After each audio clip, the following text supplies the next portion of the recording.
नमस्कार दोस्तों, मैं हूँ अंजलि और आप देख रहे हैं Indian wild life plus channel. और दोस्तों अभी हमारा श्री राम का प्रसंग चल रहा है कि भगवान जब वन में गए तो राजकुमार से किस तरह से राम बन के लौटे।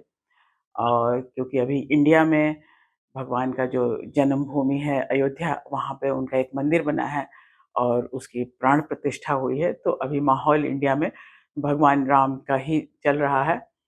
तो हम अपने जो हमारे जो दर्शक हैं, जो हमारे चैनल से जुड़े हुए हैं, उनको पता है कि हम जंगल में बहुत घूमते हैं और हमारा विशेष इंटरेस्ट भी जंगल में होता है। तो भगवान राम का बहुत बड़ा एक जीवन का समय करीब 14 वर्ष तक वो वनवास में रहे और उस टाइम ही सारी रामायण की जितनी घटनाएँ हैं, वो उसी के इर्द-गिर्द घूमती हैं जंगल में।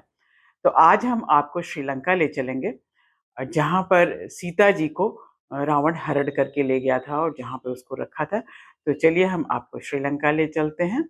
दोस्तों श्रीलंका के लिए ऑन अराइवल वीज़ा होता है, तो इसकी कोई दिक्कत थी नहीं। तो हमने चेन्नई से कोलंबो की flight early in the morning की ली और फ्लाइट में बैठने के बाद जैसे ही थोड़ा सा उजाला होने लगा, मेरा ध्यान पूरा ही नीचे समुद्र की तरफ खिड़की से विंडो से देखते रहे कैसा श्रीलंका दिखता है, क्या है।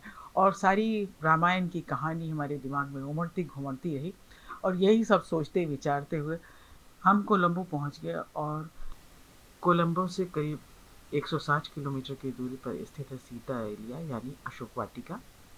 एयरपोर्ट से ही हमने अशोक वाटिका जाने के लिए टूरिस्ट बस कर लिया। The largest capital in Sri Lanka, the financial commercial capital of Sri Lanka in the Colombo. You can see the.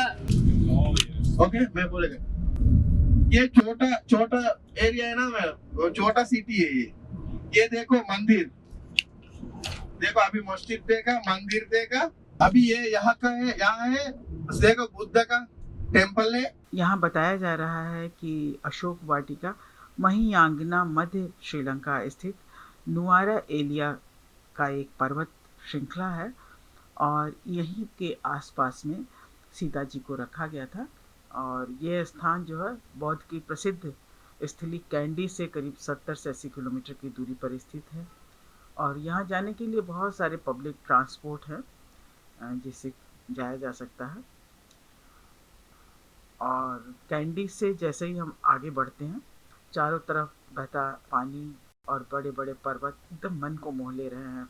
दरअसल श्रीलंका का ये जो एलिया पर्वत श्रृंखला है, इसका ये क्षेत्र जो है हिल स्टेशन है, जहाँ पर दुनिया भर से पर्यटक आते हैं।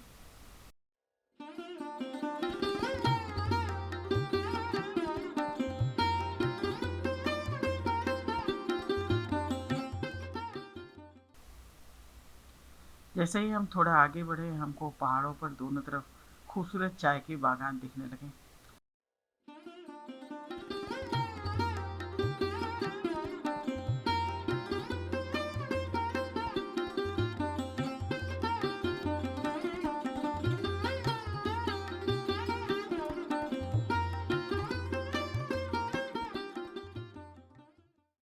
यहाँ पर श्रीलंका का फेमस चाय का एक डिपो है, तो हम आपको वहाँ ले चलते हैं। श्रीलंका में भी चाय की बहुत अच्छी खेती होती है, उच्च किस्म की यहाँ पे चाय मिलती है। देखते हैं, हम थोड़ा ख़रीदारी भी करेंगे। हमने थोड़े बहुत चाय के पैकेट ख़रीद लिए और यहाँ पर काफ़ी वैरायटी थी यहाँ पर।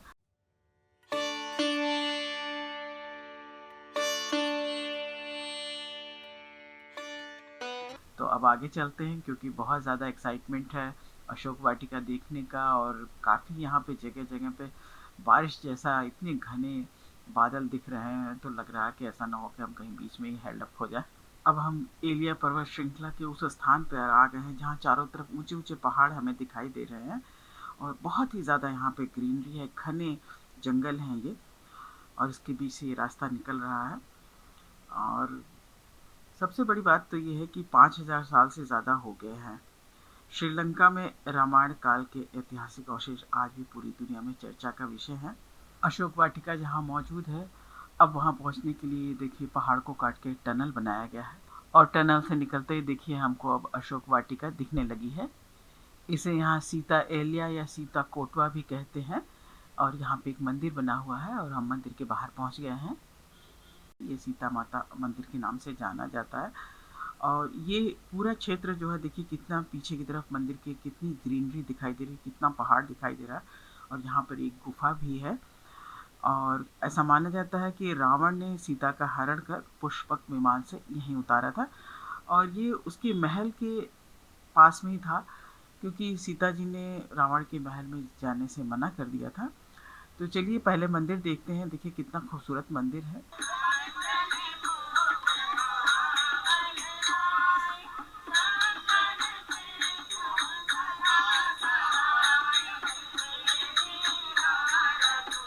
यहाँ पर बंदर भी दिखाई दे रहे हैं।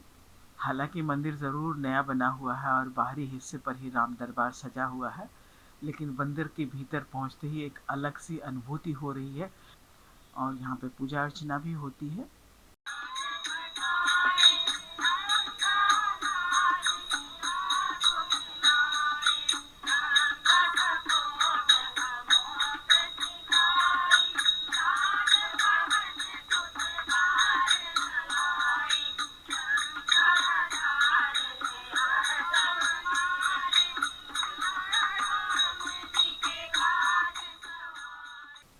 यहाँ चौक में एक मंदिर बना हुआ छोटा सा और इसके साथ में ये देखिए वृक्ष है। ऐसा बताया जा रहा है कि ये संभवतः अशोक का वृक्ष ही रहा होगा जो समय के साथ नष्ट हो गया है। और इसी के साथ हम मंदिर के पिछले हिस्से में चल रहे हैं। ये देखिए जंगल दिखाई दे रहा है और कुछ झरने की आवाज़ आ रही है, तो चलते हैं उधर। 82 फीट की ऊंचाई से ये झरना गिर रहा है और इसी के साथ साथ एक पगडंडी चल रही है जो सीता एलिया के पास पहुंचती है।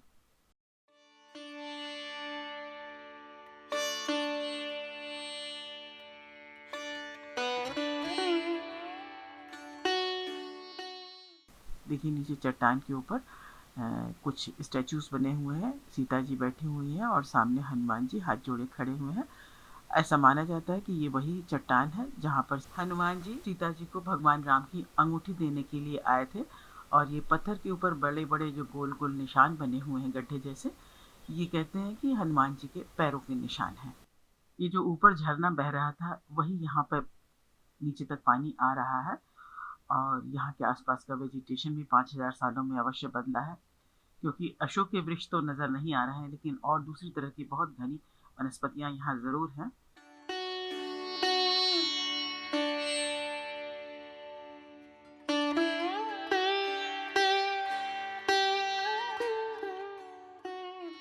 श्रीलंका सरकार की एक रिसर्च कमेटी की एक रिसर्च से पता चला है कि ये सीता एलिया ही अशोक वाटिका है और ये आज भी वैसा ही है जैसा उस समय हुआ करती थी। ये स्थान जड़ी बूटियों से समृद्ध है, इसी कारण यहाँ पे कई हर्बल गार्डन भी हैं। श्रीलंका पुरातत्व विभाग को यहाँ पर एक महलों का ऐसा अवशेष मिला है जो रामायण काल का माना जाता है। रामायण में इस बात का वर्णन है कि हनुमान द्वारा लंका जलाए जाने के बाद यहाँ की मिट्टी काली हो गई थी, जो आज भी काली है, जबकि श्रीलंका के अन्य भागों में मिट्टी लाल है। अशोक वाटिका से 30 किलोमीटर की दूरी पर स्थित रामपुर, जो एलिया पर्वत श्रृंखला का ही हिस्सा है, वहाँ पर भी कुछ अवशेष मिलते हैं रामायण काल के। तो चलिए चलते हैं वहाँ पर। हमने देखा कि श्रीलंका काफ़ी खूबसूरत है, हरियाली तो यहाँ पर है ही, लेकिन साफ़ सुथरा भी बहुत ज़्यादा है। और अब देखिए हम पहुँच गए हैं रामपुर क्षेत्र पर। यहाँ पर हमको एक मंदिर दिखाई दे रहा है।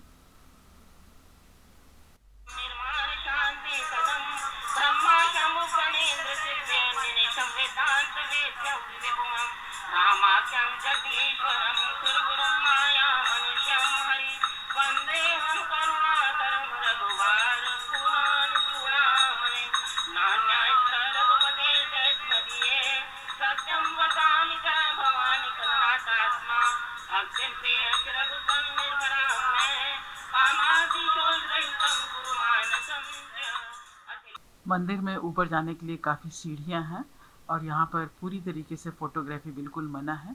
तो पहले हम दर्शन कर लेते हैं और बाहर से आपको मंदिर दिखाते हैं।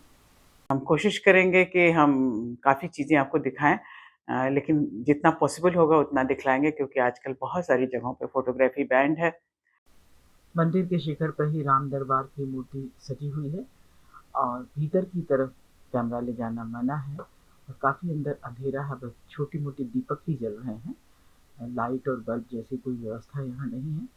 और अंदर जो मूर्तियाँ हैं वो ब्लैक कलर की हैं, ब्लैक स्टोन्स की बनी हुई हैं। यहाँ पर भी राम दरबार ही बना हुआ है और काफ़ी बड़ी आदमकद मूर्तियाँ हैं ये। और चलिए अब मंदिर के बाहर के बाहरी हिस्से को हम आपको दिखाते हैं। एलिया पर्वत श्रृंखलाओं की इन पर्वतों में से एक पर्वत ऐसा प्रतीत होता है कि वहाँ पर हनुमान जी लेटे हुए हैं। इसके पीछे कहानी कुछ इस तरह की है कि जब भगवान श्रीलंका पर विजय प्राप्त करके वापस जाने लगे तो श्रीलंका वासी विलाप करने लगे, भगवान से कहने लगे कि आप यहीं पे रुक जाइए। तो भगवान ने कहा कि यहाँ पर सबसे बड़े जो भक्त हैं वो हनुमान जी हैं और हनुमान जी सदा आपके साथ में रहेंगे। और उसी का ये प्रतीकात्मक स्वरूप माना जाता है कि हनुमान जी अब भी यहाँ पर विराज रहे हैं। और हम कैमरा जूम करके आपको दिखाते हैं।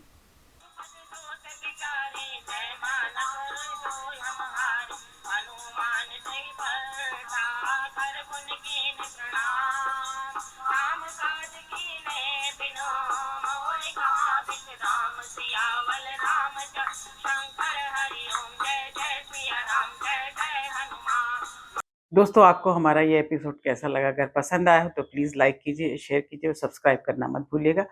हम आपको रामायण से जुड़ी हुई और भी घटनाएँ जो जंगल में घटी हैं, उसके बारे में बताने की कोशिश करेंगे। तो अभी इस वीडियो को यहीं देते हैं विराम और जल्दी ही हम आपको कहीं और ले चलेंगे।